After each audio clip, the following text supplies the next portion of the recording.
Alvarez versus Meltzer, the show where I challenge the star rating of the one and only Dave Meltzer.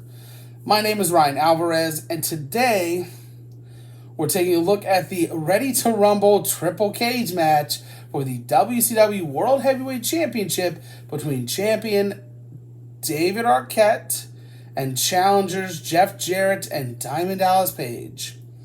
Meltzer gave this a 3.25 star rating out of 5. Let's see if I agree. Let's get this out of the way now because there's a lot to digest with this. This whole feud, including this match, is coming off of the heels of the release of the film Ready to Rumble. If you haven't seen it, it's a guilty pleasure, I would say. It's not good. But to see, some of your favorite WCW stars on the big screen, that's how they would advertise it on Nitro and Thunder. But we get Eric Bischoff challenging David Arquette to a match, which goes absolutely nowhere because it was garbage. Jarrett's in the ring. He's choking David Arquette. He demands a rematch for the title with Diamond Dallas Page. So it's Jarrett and Bischoff versus DDP and Arquette. The match stipulation: whoever makes the pinfall is the new champion. Let that ridiculous logic set in. Of course, David Arquette would pin Eric Bischoff. He's the new WCW World Heavyweight Champion. Just a major singles championship in a major American wrestling promotion. In this tag match, whoever pins anybody is the new champion. There's a reason why we don't have WCW Network today. Or WCW paid pay-per-views in 2021 on Peacock. But back to the review. David Arquette tries to relinquish the championship. He's backstage telling DDP, I shouldn't be champion. So he tries to, for some reason, he has the power to make matches. He's saying DDP and Jeff Jarrett square off in the Triple Cage match featured in Ready to Rumble. Jarrett says, he comes out to the ring and says, "Who do you think you are? Where do you think you are right now?" So Bischoff doesn't accept the relinquished title.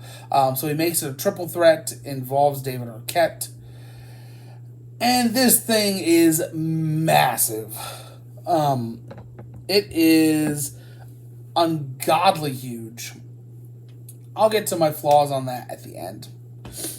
So match begins. Arquette tries to run away immediately and try to get out of the cage. Jarrett and DDP in the ring. Jarrett hits a DDT, gives chase to David Arquette once again, but is cut off by DDP. He hits a modified rock bottom, tells Arquette to go to the top, but he misses a big splash. DDP throwing Jarrett into all of the cage walls, and at one point he accidentally whips Jarrett into Arquette. DDP sets up the ladder to climb into the second cage when we see Jarrett's been busted open. Each man tries to climb up but is cut off by his opponent. I'll stop right here because the way that they had this set up to get from cage 1 to cage 2 was not how they portrayed it in the movie, where in the movie it almost looked like it was just a chain ladder that just fell and you just had to climb up it. No, this you had to use an actual ladder to set up. There was a trap door at the on the roof of cage 1 to go into cage 2. They had to set it up, climb, and then climb into it.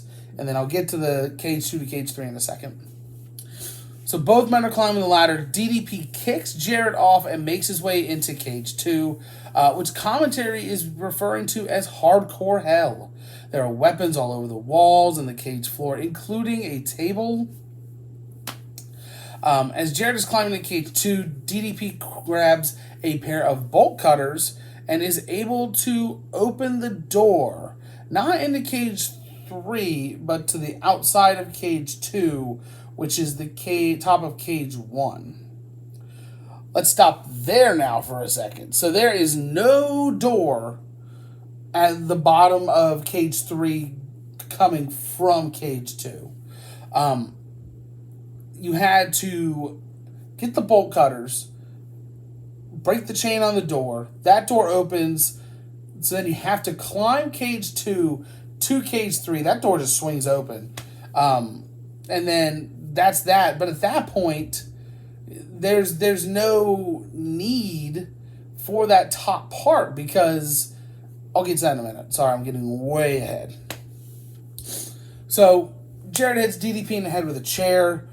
We see that he's been busted open as well. DDP throws Jarrett and himself into one of the walls of cage 2. The whole wall falls over. The crowd gasped, probably because they thought both men were going to be diving into the crowd. This startled me for a second because this could have gone horribly wrong. Break. I will get to that at the end of the review also. Trust me, everything will come full circle here at the end. So DDP sets up the table that I questioned was in there on this wobbly cage floor. He power slams Jarrett through it, so it works. So I guess joke's on me. So now both men are outside of cage 2. They're standing on top of cage 1. Arquette now decides to get involved. He climbs from cage 1 into cage 2, bypasses everyone. Nobody says or stops him from doing anything. Climbs up and is on top of cage 3. Nobody's doing anything about this. So he can just easily grab up and pull the title, and then that's it. I know he said he didn't want to be champion, but nobody's like rushing to stop him from potentially doing that. So DDP is about to diamond cutter Jeff Jarrett onto a chair. Then Mike Awesome out of nowhere jumps DDP from behind. So now Arquette is on top of cage 3. Like I said, they are calling this the guitar room. They just slapped some guitars on the walls in there. So DDP hits a neckbreaker on Awesome onto the chair, which commentary so egregiously calls a diamond cutter. And this is Scott Hudson. That's 100% bad botch. Also, Mark Madden's on commentary for this. He's such a schmuck. He is awful. I am so glad I do not have to hear him on television anymore. Anyway, so Arquette seems to be guarding the title so that DDP can get it. Jarrett and DDP climbing the side of cage 2, fighting their way into cage 3. Both men miss with Kater shots.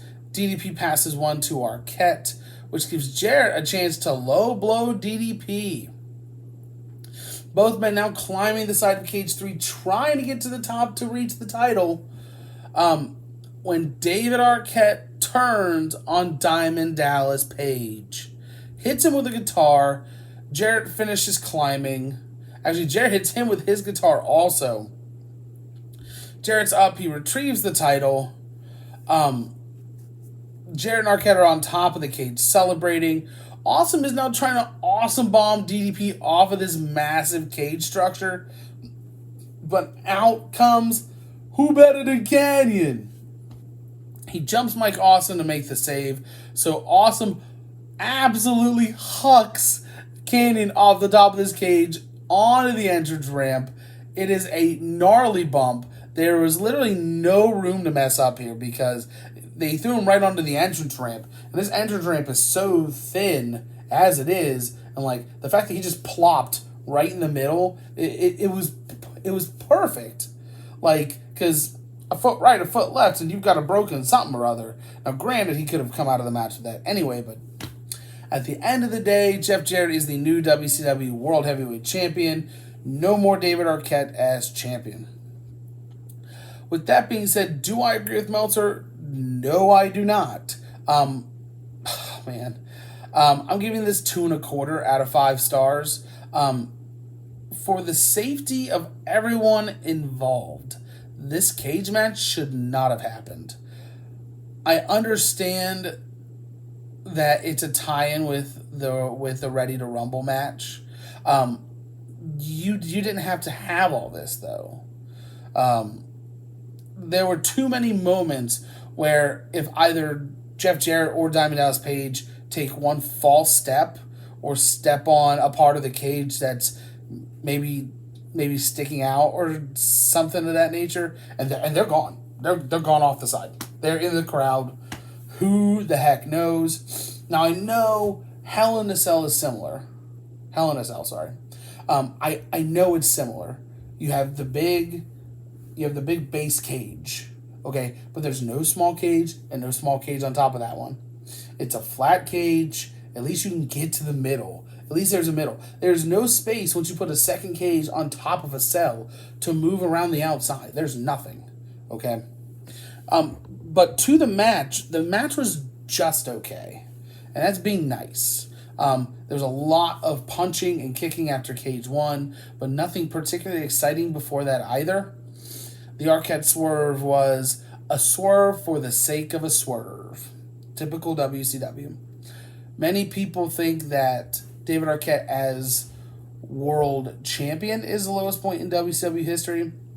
If you don't believe that, then you can at least agree with that him being champion is the lowest point in WCW World Heavyweight Championship history.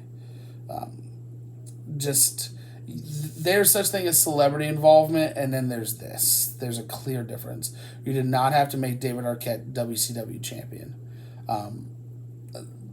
WCW was sold by this point anyway, so people saying that this was the demise of WCW, yeah, it was already sold by this point. They had to just work out the logistics and make sure everything was finalized, and then they ran for as long as Vince wanted to let them run for. So with that being said, what did you think of this match? Leave your thoughts in the comments below. Please take a moment to like, share, subscribe, as well as visiting our other social media links in the description. Thank you for watching, and I will see you next time on Alvarez versus Meltzer.